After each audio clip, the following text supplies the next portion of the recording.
Hey tout le monde, j'espère que vous allez bien, moi ça va très bien.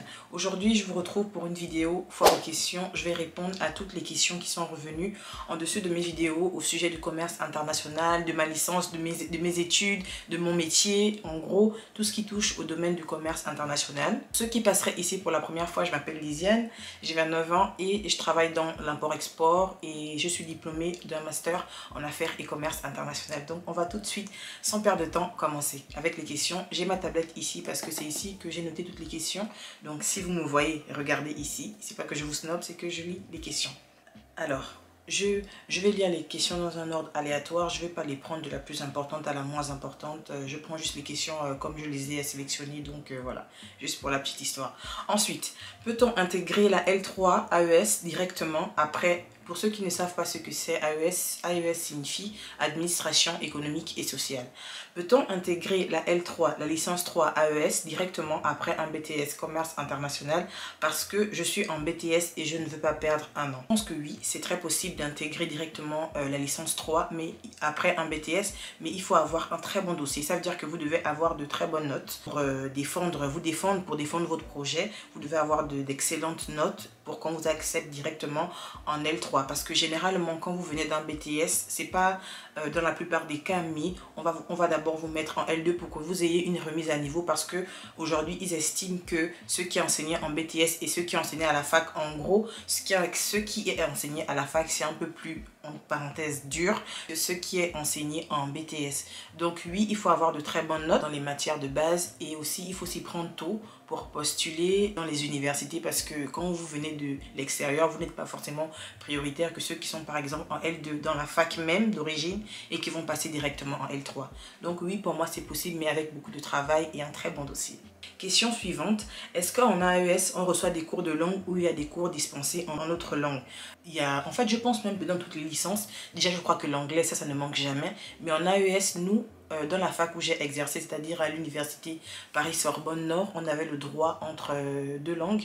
Moi j'avais choisi espagnol et anglais, mais vous avez même le droit et ça dépend, mais je ne sais plus si ça se fait aujourd'hui parce que ça va bientôt faire 6 ans que je suis diplômée, mais vous pouvez prendre même le chinois, le coréen, le japonais, en fait il y a vraiment plusieurs sortes de langues. Donc oui, en AES on reçoit des cours de langue, je pense que l'anglais c'est obligatoire, après le reste c'est libre à vous, c'est vous qui choisissez. Peut-on travailler dans le commerce international seulement avec une licence ou il faut obligatoirement poursuivre avec un master? Moi je pense qu'aujourd'hui dans le monde du travail, on se vend mieux avec un master. Je pense qu'on peut travailler avec une licence, mais on vous considérera moins au niveau de tout ce qui est grille salariale quand vous allez passer votre entretien. Donc moi, j'incite les personnes, en plus de licence à master c'est juste 2 ans, moi j'incite les personnes à vraiment continuer jusqu'en master parce que quand vous avez un master vous pouvez très bien vous vendre. Et aussi j'estime qu'il y a des choses qu'on voit qui sont très pertinentes et intéressantes en master 1 et en master 2 et qui nous sont directement importantes pour arriver sur le monde du travail. Par exemple, ce qui est dans le cas du commerce international, moi je dirais par exemple tout ce qui est règles douanières, tout ce qui est incoterm, tout ce qui est règles transitaires, ce sont des choses que je pense qu'on apprend en master 1, en master 2, c'est plus approfondi. Donc pour moi, je conseillerais d'aller jusqu'au master 2 parce que non seulement c'est bien payé et on apprend plus de choses et quand on arrive dans le monde du travail, on n'est pas perdu.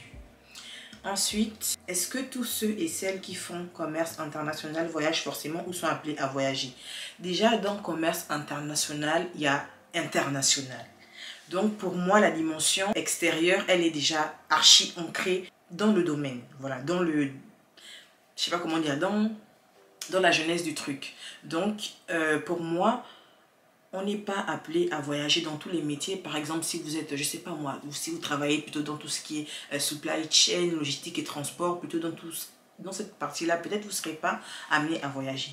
Mais si vous êtes commercial, vous êtes un commercial, donc votre but c'est de vendre, donc vous devez démarcher les gens, ça veut dire que peut-être vous devez aller en pays et pays. Si vous voulez par exemple gagner le marché asiatique, mais vous êtes obligé d'aller en Asie pour en parler. Vous ne pouvez pas rester en Europe et passer des calls à toute la journée avec les Asiatiques, il faudra un moment aller sur le terrain pour voir quelles sont leurs habitudes, comment ils fonctionnent, comment ça se passe le business avec eux. Donc pour moi, la dimension de voyage, elle doit être présente.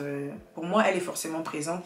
Et aussi, vous savez, vous avez tout ce qui est salon à l'international. Les salons les plus pertinents, les salons les plus intéressants dans ce domaine-là, la plupart du temps, c'est à l'étranger, c'est en province. Donc, c'est pas forcément dans la ville où on vit. Donc pour moi, oui, c'est primordial de prendre cela en compte, qu'on sera amené à voyager, même si c'est une fois dans l'année, bah je sais pas moi, pour aller peut-être à l'usine en Chine. Vous savez que la plupart des usines, elles sont en Asie. Donc pour moi, il est fort probable que dans ce domaine-là, vous soyez amené à voyager. Avec un bac pro, est-ce possible de faire les mêmes études que toi? Je pense que oui. En fait, tous les bacs, avec tous les bacs, je pense que dans ma licence 1, quand j'étais en première année à l'université, il y avait tout type de profil. Il y avait les bacs scientifiques, il y avait les bacs littéraires, il y avait les bacs pro. Mais je pense que quand on vient de pro, ça nous demandera plus de travail. Parce qu'il y a des choses que nous, on voit. Par exemple, les maths. Moi, j'ai eu un bac L, option maths. Donc, les maths étaient vraiment poussées. Donc, quand j'avais des cours de statistiques, pour moi, c'était un petit peu facile. Mais si vous venez d'un bac pro, moi, je pense que oui, vous pouvez tenir. Mais il vous faudra beaucoup de travail. Voilà. Ne vous dites pas que parce que Lisiane a dit que c'est facile. Je parle plus pour ceux qui sont à la fac ou pour ceux qui iront en fac. La fac, c'est très dur. La fac, on est livré à nous-mêmes. La fac, il n'y a pas d'encadreur, il n'y a pas de prof. Il n'y a pas de chargé de TD qui va te demander, mademoiselle, est-ce que vous avez fait ça, est-ce que vous n'avez pas fait ça? Dès que tu n'as pas fait, c'est zéro. On n'est pas là pour te, voilà, pour te caresser dans le sens du poil. La fac, c'est vraiment toi et toi-même. Si tu viens d'un bac pro, mon frère, il faut travailler. Et ça ira, voilà. Avec beaucoup de travail, on s'en sort. Peut-on continuer ses études en master de marketing avec la licence AES et peut-on entrer en école de commerce après la licence AES? Je vais d'abord répondre au premier volet. Peut-on continuer ses études en master de marketing avec la licence AES?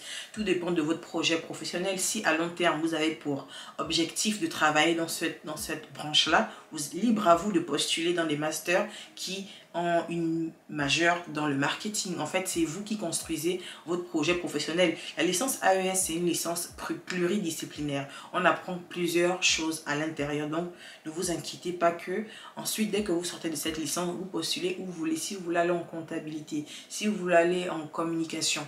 Après, le plus important, c'est d'avoir quand même de très bonnes notes dans les matières, dans les masters que vous visez. Par exemple, si je veux aller en master de marketing, il faut que dans les matières qui ont attrait au marketing des gens en licence, j'ai un bon dossier. Là va de soi. Donc pour moi, oui, c'est totalement possible.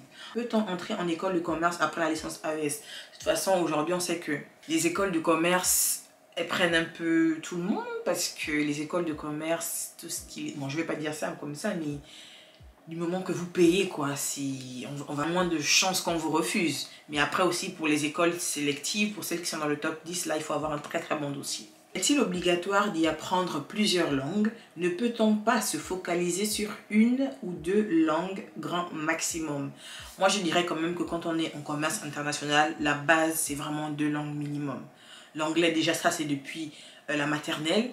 Donc, pour moi, c'est 2 langues minimum. Et je pense que cela dépend des secteurs que vous visez. Si vous, par exemple, votre goal n'est pas d'aller habiter à l'étranger, de vivre en Asie, je prends l'exemple, hein, de vivre en Asie, je sais pas moi, il faudra que vous appreniez la culture du pays. Donc, il vous faudra, par exemple, parler, si vous allez en Chine, vous devez parler le mandarin.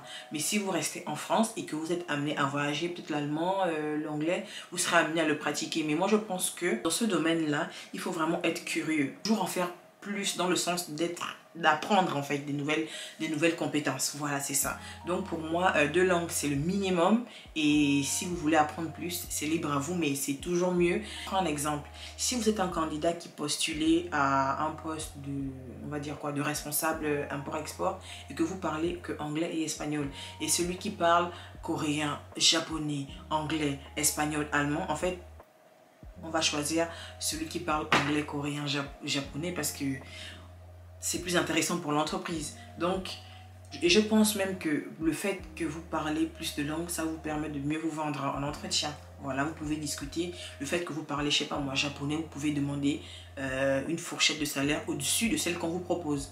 Voilà, c'est ce que je pense, mais à voir. Après le bac, pour s'orienter vers ce métier, on doit faire quoi comme études environ? Donc je pense que tu veux dire après le bac, on peut faire quel style d'études? pour faire du commerce international. Pour moi, je dirais les licences généralistes, des licences comme la licence de droit, LEA, LLCE, langue civilisation étrangère. Quoi d'autre? On peut faire des licences d'éco-gestion aussi, oui.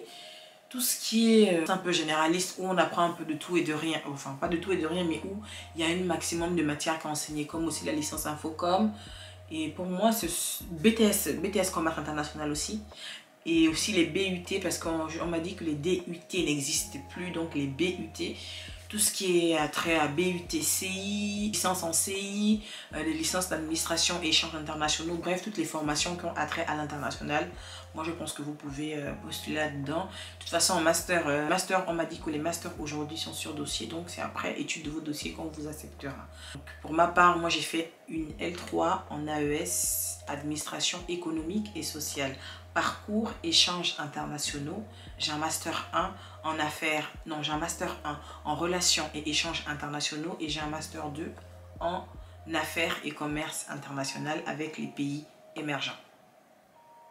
Je pense que c'était long, hein, ce que j'ai dit. Est-ce que tu gagnes bien ta vie, s'il te plaît, car je souhaite faire ce métier plus tard? Qu'est-ce qu'on appelle gagner bien sa vie? Moi, je pense que ça dépend. Ça dépend. Moi, j'estime que je gagnerais bien ma vie quand je gagnerais 100 000 € par mois. Donc, non. Pour moi, je ne gagne pas bien ma vie.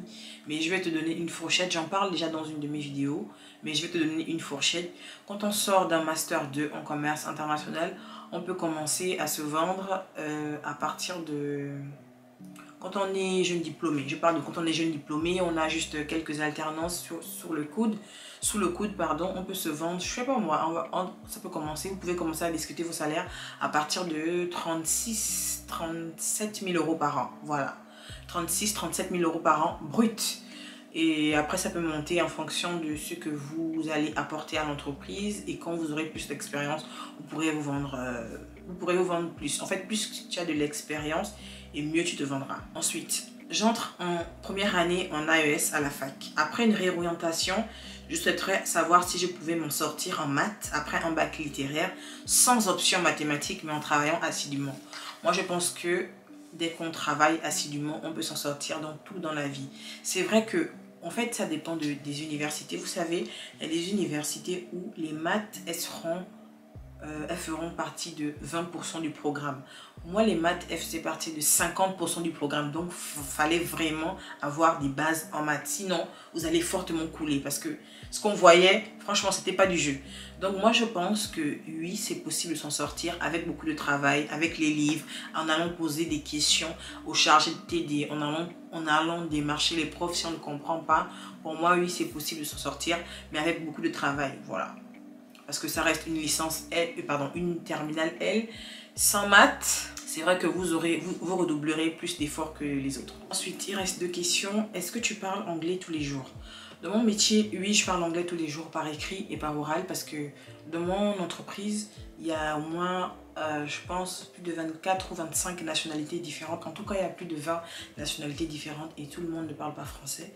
Donc, oui, je suis obligée de parler anglais en fait. Je suis obligée. Mais j'ai pas toujours eu un bon niveau d'anglais. En fait, j'ai dû prendre des cours.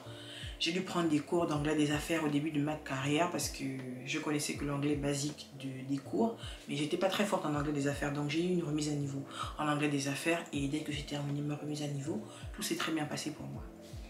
Dernière question, est-ce que les stages sont obligatoires en commerce international? De mémoire, je sais que les stages ils sont obligatoires en deuxième année de BTS. Vous êtes en BTS commerce international, vous le savez, vous avez un stage obligatoire à l'international, sinon vous ne validez pas votre diplôme. Mais si vous êtes à la fac, je pense que le stage n'est pas obligatoire, mais il est recommandé. Donc si vous êtes à la fac, je pense que les facs ils peuvent vous faire des petits mémoires ou tout ce qui est enquête métier. Des projets comme ça, des projets, mais pas forcément des stages.